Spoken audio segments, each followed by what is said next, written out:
Hey everyone, it's Derek Boyko back with DraftMagic.com with a little bit more standard action, this time with a very obvious zombie list. With Pod though, and we're going to go over the deck list here. Basically, I've been playing this deck quite a bit lately. I brought it to the Card House tournament, which is a store called Card House. It was a big cash tournament they were doing actually. And I ended up winning a couple $100 off of that tournament, as well as some money for the year. And it's really unfortunate that that tournament actually is over with just because they couldn't get enough people. So basically what I'm saying, if you're in the Puget Sound area in Seattle and you want to go to a good tournament, make sure you send some messages over to Card House, let them know that we want that tournament to keep going. Make sure you show up, and maybe we can get some sweet tournaments going. But the point being, this is the deck. I played this at the Star City Game Open in Seattle as well. It seemed very good. The only issue I've been having basically is with the sideboard. So we're going to take a look at the main deck here. I've been swapping a few things out, and we'll just kind of go over what this list does. So first of all, we only have 2 Caverns in the deck. The mana is actually sort of wonky because of the pod, because I'm playing these 3 Woodland Cemeteries. So having a Cavern in your hand actually can mana screw you at times, especially with the sideboard with Arc Trails and such, and other red cards.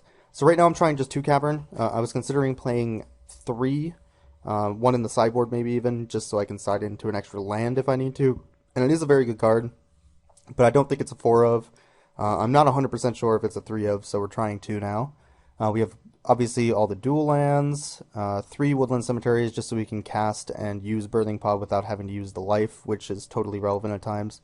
And then obviously a bunch of swamps. So as far as removal goes, main deck we have 3 Tragic Slip to go for the throat, and then basically 2 Killing Waves, and that's it. Not a ton of removal, but we are an aggro control deck. Or not control, we're aggro combo, actually. You don't necessarily need a lot of kill here. We do have 8 1-drops, though, with Ghoul and Gravecrawler. Ghoul is not exactly the best card ever, but it does work out for our curve. We also have Blood Artist, which is probably the second best card in the entire deck, next to Messenger and Aristocrat. You can do a lot of sweet combo kills with this. It makes the mirror incredibly annoying, but it's a very good card.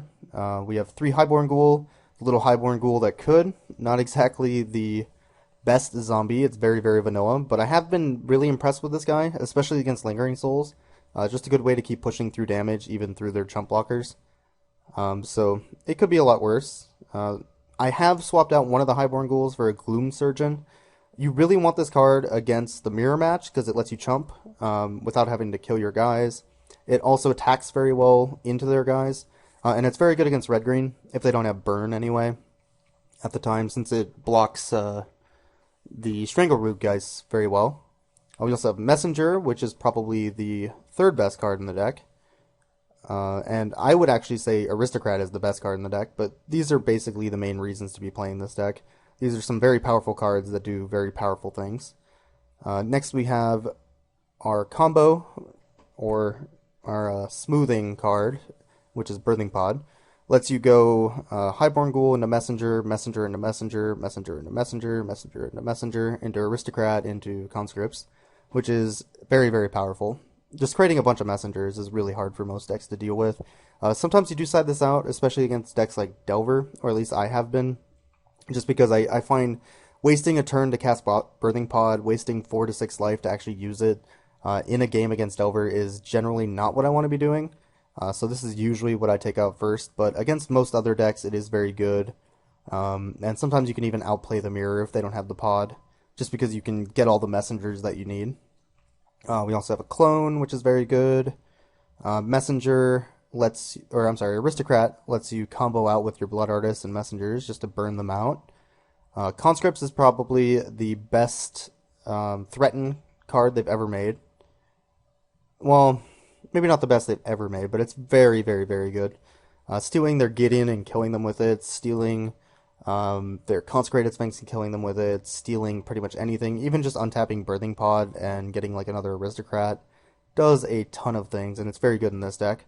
I did start off with one originally, and like another random 3-drop. I found the 3-drop not all that useful though, so I ended up just taking this out of the sideboard and putting one of those back in the sideboard for now, and just trying 2 main deck. And then Killing Wave seems a little odd in the main deck, but it does let you just combo kill them out with Blood Artist sometimes. It also can remove their blockers, or put them at a point where even if they pay life or don't, they just die.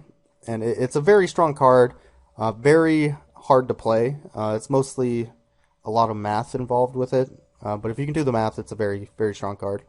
So hopefully we get to see a little bit of that. As far as the sideboard goes, right now I'm trying out 3 Appetite for Brains. This is no duress by a long stretch, but it does exile the card, and against certain control decks, it does remove all of their threats.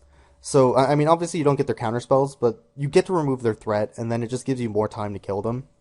So right now, I'm trying this out. Once M13 comes out, this is just going to be Duress, I think, though. We have 1 Pillar of Flame, just to kind of deal with Strangleroot Geist, which is a huge problem for this deck. 2 Nihil Spellbombs, just because there are a lot of... Get out of here. There are a lot of Graveyard Shenanigans right now. I think the value of this card is going up. 2 Arc Trail. Why Arc Trail, you say, instead of Bonfire? Well, obviously, Bonfire is 30 tickets. That's part of the problem. But I actually do feel that Arc Trail is probably better in this deck. Bonfire has a lot bigger of an impact, but it's a hell of a lot harder to cast. We only have 8 red sources for the Bonfire. Same with Arc Trail. But with Bonfire, I'm not going to cast it very often for more than 1, just because of the way my mana works. And I want to kill them by like turn 5 or 6. And I'm also not going to be miracling it very often with only 8 red sources. So, right now I'm trying out Arc Trail instead.